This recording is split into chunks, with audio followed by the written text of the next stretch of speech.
So if you know about the MCU's Shang-Chi, and you know a few things have changed in that case. And probably the most noticeable update is the role of Shang's father, who is no longer Fu Manchu or Zhang Zu as he was in the comics. Nope, Shang-Chi's father is now a Mandarin.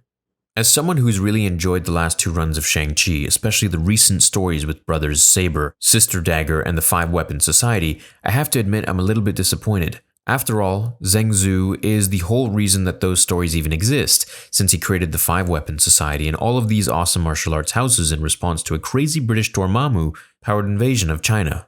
But, the fact that a real version of the Mandarin is in the MCU is a really big deal. Now, the MCU is known to change a detail or two when they adapt these characters from the comics to the big screen. So, you don't feel like you missed out on any of the best moments from the Mandarin's past.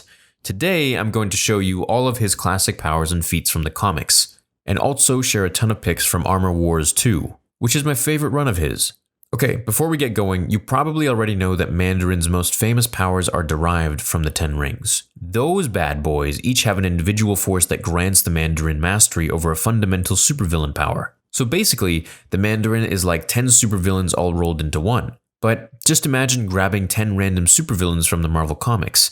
Some of their superpowers would be incredible, like Doctor Doom, and some of their powers would be pretty pathetic by comparison, like the Matador, who swings around his red cape to block people's vision while he commits crimes. Whenever we talk about the Mandarin's rings, it's the same type of thing. Some of the powers are insane, like Silver Surfer levels of matter manipulation, and some of the other rings are just your run-of-the-mill ice attack or lightning bolt type of weapon. Not as terrible as the swinging cape the Matador uses, but definitely not on the same level as matter manipulation. Before we dive too deeply into the rings and the individual powers they grant Mandarin, let's just talk about the man himself, because he can do a lot. Mandarin is pretty fast, specifically when it comes to combat. He was able to dodge bullets while he was jailed in a prison cell, and wearing a straitjacket.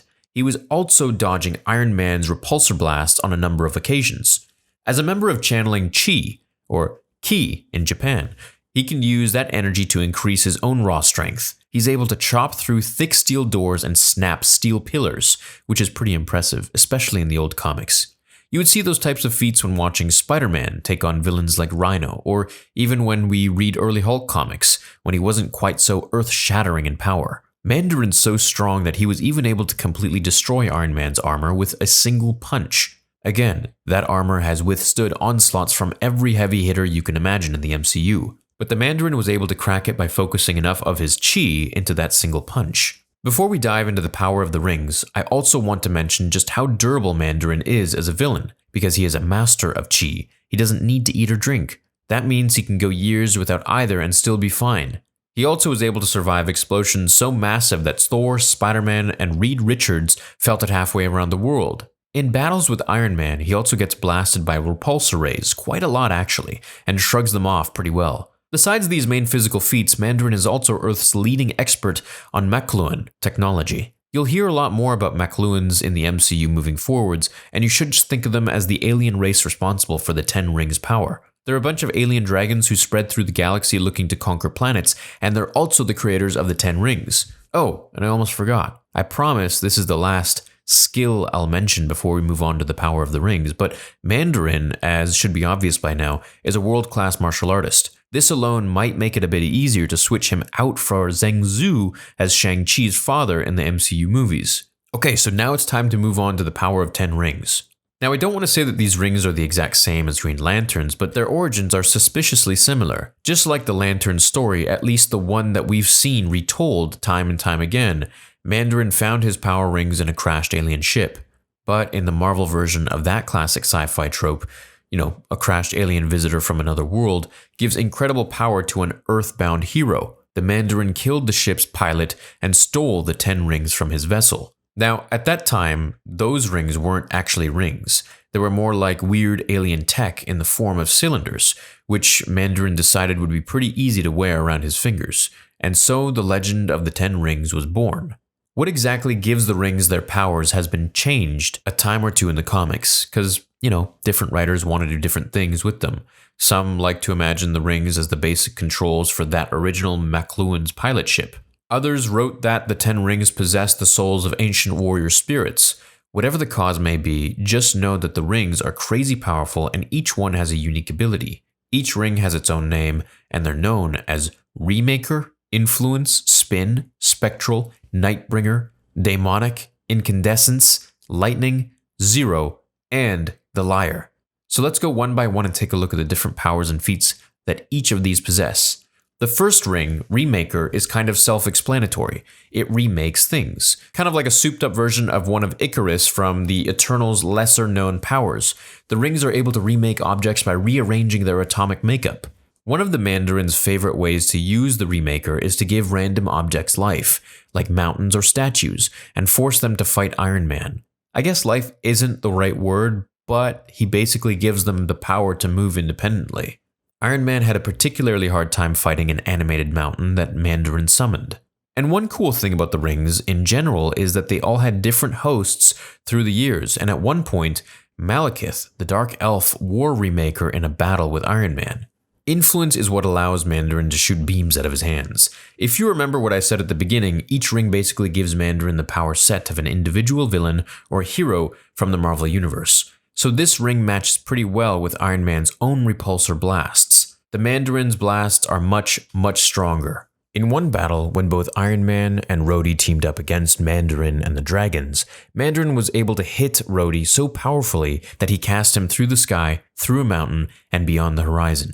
The hit was so strong that it was picked up by 7 seismographs 7,000 miles away. Spin is one of the everything but the kitchen sink type of rings, compared to Influence or Remaker, which really have the ability to one-hit KO Iron Man. The Vortex Beam ring, otherwise known as Spin, is kind of, well, lame, if you don't mind me saying.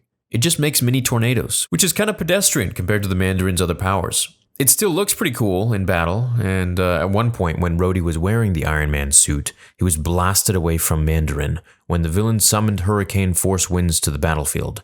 As Rhodey tried to recover, he really had a hard time trying to walk in the face of the winds, and could barely pull himself back towards Mandarin. The writers at Marvel probably realized the power to harness the wind was a little quaint compared to matter manipulation or energy blasts, because in later years they updated the spin ring. Nowadays, it gives super speed. Spectral is one of the most powerful rings the Mandarin possesses. It's also known as the disintegration beam ring, and it does just that. Whatever Mandarin points at will have its atomic bonds separated and be reduced to nothing. It's so overpowered that it has a forced recharge every 20 minutes. The one time Malekith wielded it, he was able to completely blast the head off of Lord Remaker and steal another of Mandarin's rings from him, since the rings all had different hosts at the time. Nightbringer is one of those rings that's kind of like Spin, the tornado-powered ring I mentioned earlier. Nightbringer's only power is that it causes a deep darkness to descend over any location it is summoned. The one unique thing about the darkness is that it seems to be channeled through the dark force, so it actually has physical effects and is strong enough to restrain Iron Man and even the Dark Elf, Malekith. But I mean, it's still nothing compared to the power of disintegrating opponents or completely rearranging the atomic makeup of mountains.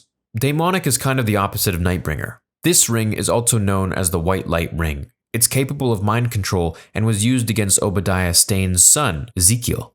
At one point, Mandarin had enslaved Ezekiel and he only had one goal. He wanted the boy to build upgraded robots so that he could finally beat Tony Stark, but Ezekiel wasn't up to the task, so Mandarin tried to use mind control to make it happen. The White Light Ring also can make gravity fields, which is what I personally consider one of the strongest abilities in Mandarin's entire set. Think about it. If you could turn the gravity up on Iron Man to 100 or 200 times that of Earth, even if his suit of armor were able to endure the increase in pressure, Tony would move so slowly that Mandarin would dance around him in combat. Although I guess that's what Mandarin doesn't really need to do, since he usually wins in the fights.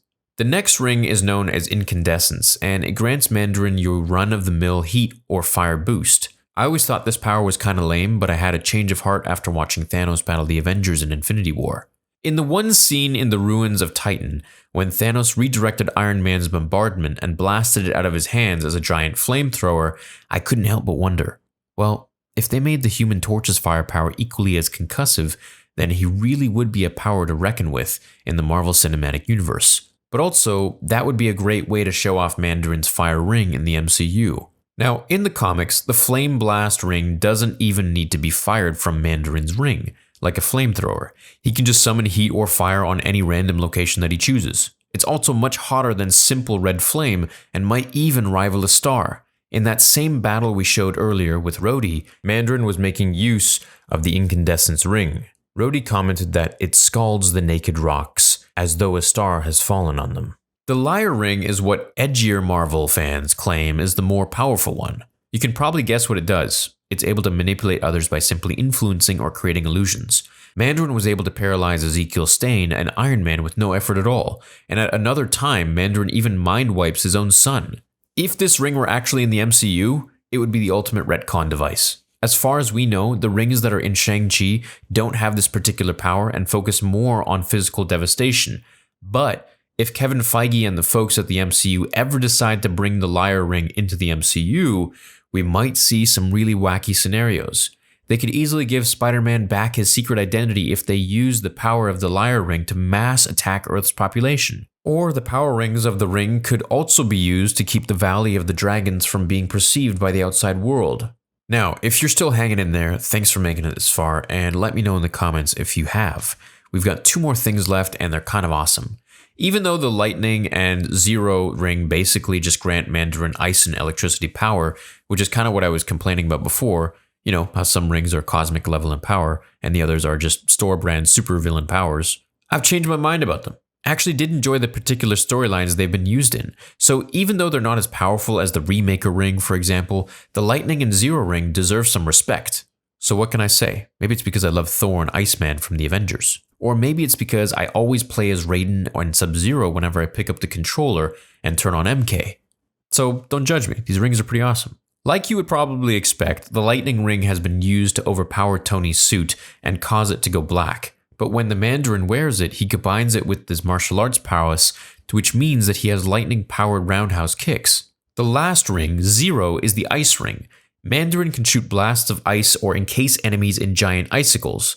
You know, pretty run-of-the-mill ice-powered supervillain stuff. But hey, it works. With the power of the rings, Mandarin was able to make a teleportation belt, so he can also travel or summon beings to any location at any time.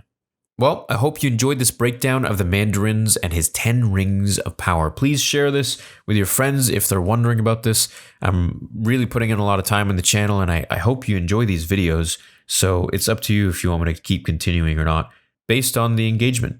So leave a like, share this video around, subscribe if you're new here, and I'll see you in the next video. Thanks so much for your time and for watching. Until then, remember, with great power comes great responsibility.